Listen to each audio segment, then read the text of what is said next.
In 1961, 65 out of 100 ordinary people pushed a button they believed delivered a lethal electric shock to a stranger. They were not soldiers, not criminals, teachers, clerks, fathers. A man in a grey coat simply said, "Please continue." And they did. No gun, no threat. Just 4 calm words, repeated. That is the part that should frighten you.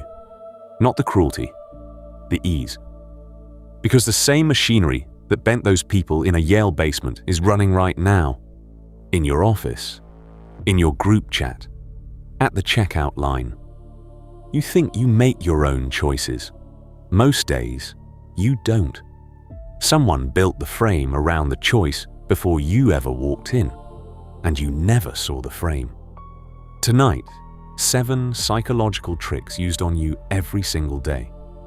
You have already fallen for at least 3 of them this week. The 7th is the one no one ever notices, until it's too late. Here is the uncomfortable truth. The best manipulation never feels like manipulation. It feels like your own idea. When someone forces you, resist. You can feel the push. But the tactics that actually work don't push. They tilt the floor, and you walk downhill, certain every step was yours. Ask yourself something. Why do you say yes to favors you resent? Why do you trust a stranger faster because of one small word? Why does a number on a screen make you act against your own interest? The answer is the same in every case. Your brain runs on shortcuts. Old, fast, automatic shortcuts. They kept your ancestors alive, and anyone who learns them can pull them like levers. This video is a list, 7 levers. Each one is real. Each one has a name.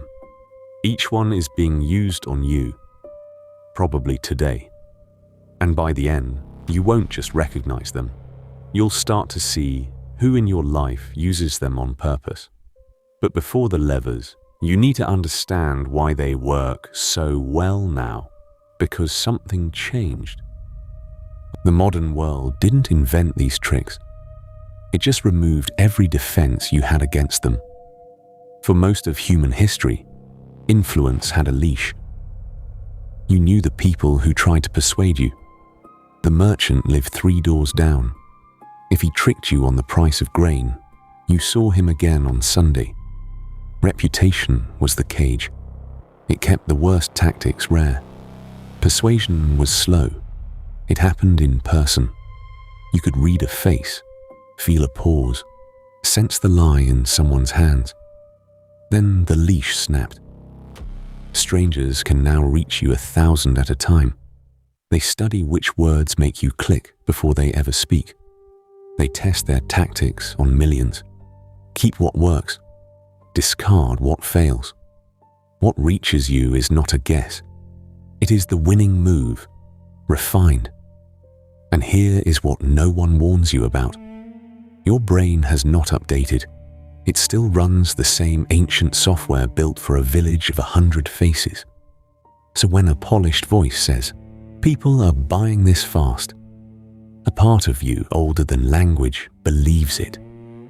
You are using a Stone Age mind in a world engineered to exploit it. Which brings us to lever number 1, the simplest of them all. So small you'd swear it could never move you. It moves almost everyone. And it starts with a single, harmless-sounding word. The word is because.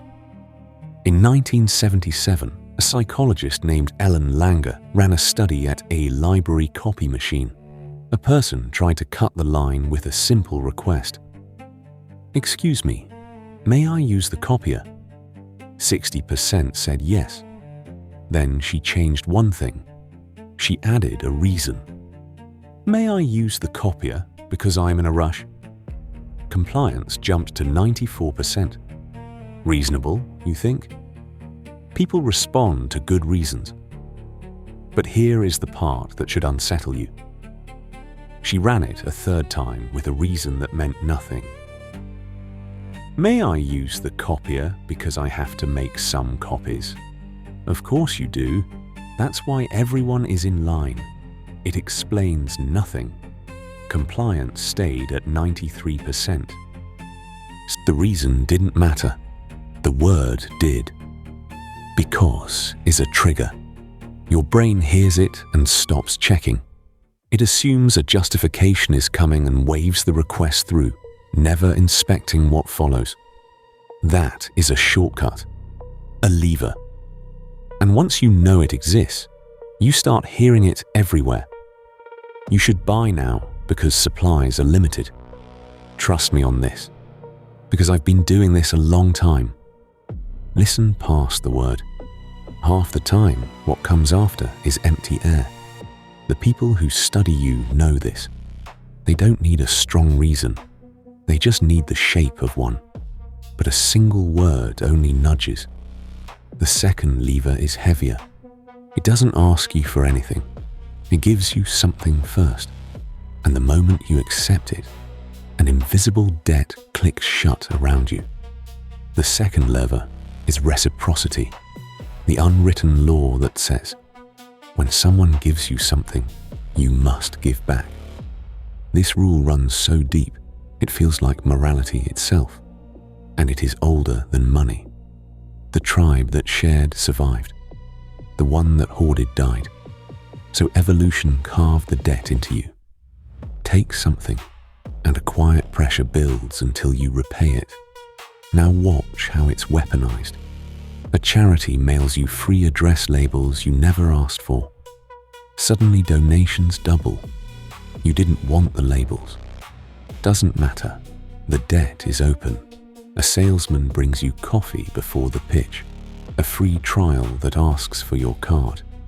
The waiter who leaves a mint with the bill. Studies show tips rise just from that mint. It works even when you see it coming. Even when the gift is tiny, even when you don't want it. Because the discomfort of owing isn't logical, it's physical. You'll overpay just to make the feeling stop. The trap is this. The giver chooses the size of the gift, then you feel obligated to return something far larger. A free sample for a full purchase. A favor for your loyalty. You think you're being generous. You're being collected. So far, the levers work on you alone. The third one is different. It doesn't use your instincts against you. It uses everyone else. It turns the crowd into a weapon, and you into one more body in the herd. The third lever is social proof. When you don't know what to do, you look at what everyone else is doing. And you copy it. It's an efficient rule. In a world too complex to analyze alone, the crowd is a shortcut. If 100 people are running, you run first and ask why later. That instinct kept your ancestors alive. But watch how easily it overrides reality. In 1951, a psychologist named Solomon Asch sat a man at a table with 7 others. He showed them a line, then 3 more, and asked a question a child could answer. Which line matches? The answer was obvious, but the 7 others were actors. One by one, they gave the same wrong answer with total confidence. And the real subject, the only honest person in the room, began to doubt his own eyes. A third of the time, he caved. He gave the answer he knew was wrong, just to match the group. Think about that. Not a hard question, not a trick of light. A man denied what was right in front of him because everyone around him agreed on a lie. Now you understand the numbers under every product you see. 10,000 sold. Most popular choice. Joined 2 million members. 5 gold stars and a wall of reviews. None of it tells you the thing is good. It only tells you that others chose it.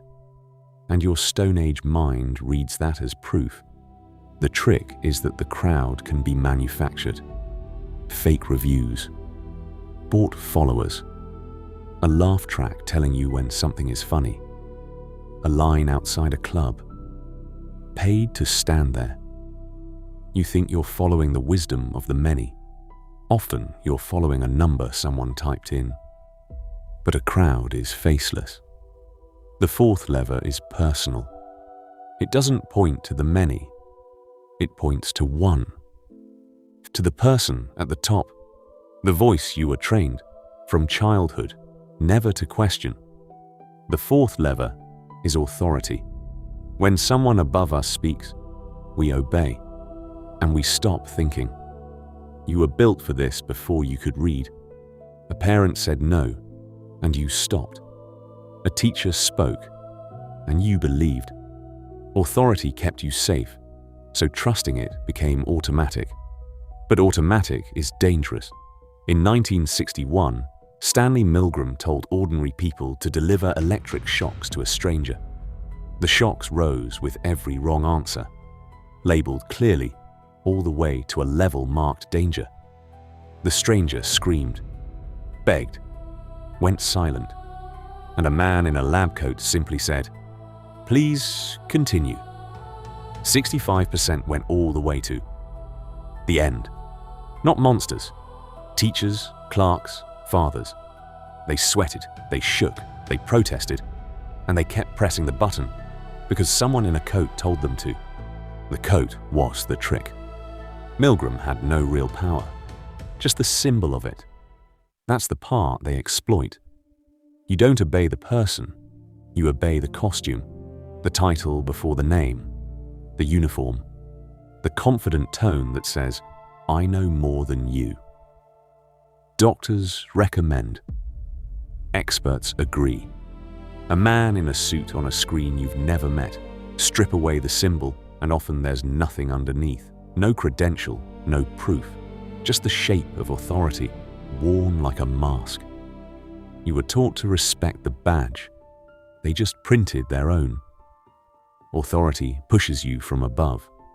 The fifth lever pulls you from inside. It whispers that something is slipping away, right now, faster than you can reach it. And that fear can make you abandon every rule you just learned. The fifth lever is scarcity. We want what we might lose far more than what we might gain. It's wired deep. To your ancestors, a missed meal could mean death, but a lost meal, food taken from your hands, was a wound. Losing hurt twice as much as gaining felt good. So the brain learned to panic at the word gone. That panic is the off switch for thought. Watch what happens when something becomes rare. Limited edition. Only 3 left. Offer expires at midnight. Nothing about the thing has changed, but suddenly you want it. Not because it's better, but because it's leaving. Researchers proved it with cookies in a jar.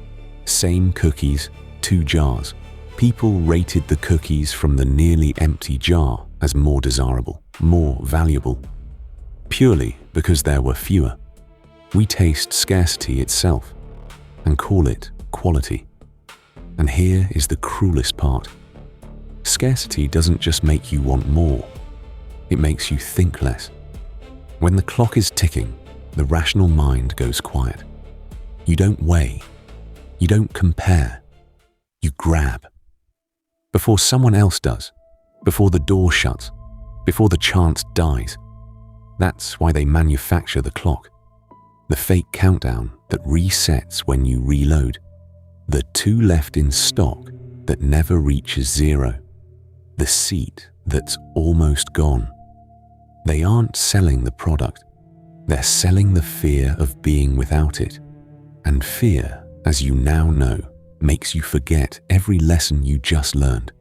5 levers: consistency, reciprocity, social proof, authority, scarcity.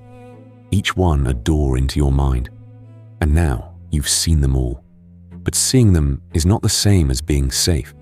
Now look back at your own life. The subscription you kept because cancelling felt like admitting a mistake. The gift that made you say yes when you meant no. The product you bought because the crowd did. The expert you trusted because of a title. The deal you grabbed because the clock was running. None of these felt like manipulation. That's the point. They felt like decisions. They felt like you.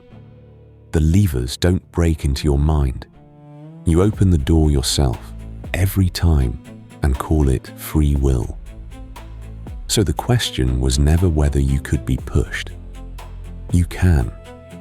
Everyone can. The only question is whether you'll notice the hand on the lever before it pulls. And that brings us to the most unsettling truth of all. Here is the thought that should keep you awake. The most effective manipulation doesn't feel like pressure. It feels like agreement. It wears your own voice. By the time you act, you're convinced the idea was always yours, that no one pushed you, that you simply chose. Which means the dangerous question isn't, who's trying to control me? It's, how many of the choices I'm most proud of were ever really mine? So tell me, think back to the last big yes you gave. Now that you've seen the 5 levers, are you certain it was your decision? Or do you recognize the hand? Tell me in the comments which lever found you. If you seek the truths most people look away from, the mechanics behind your own mind, follow. The next story goes somewhere darker, and once you see it, you can't unsee it.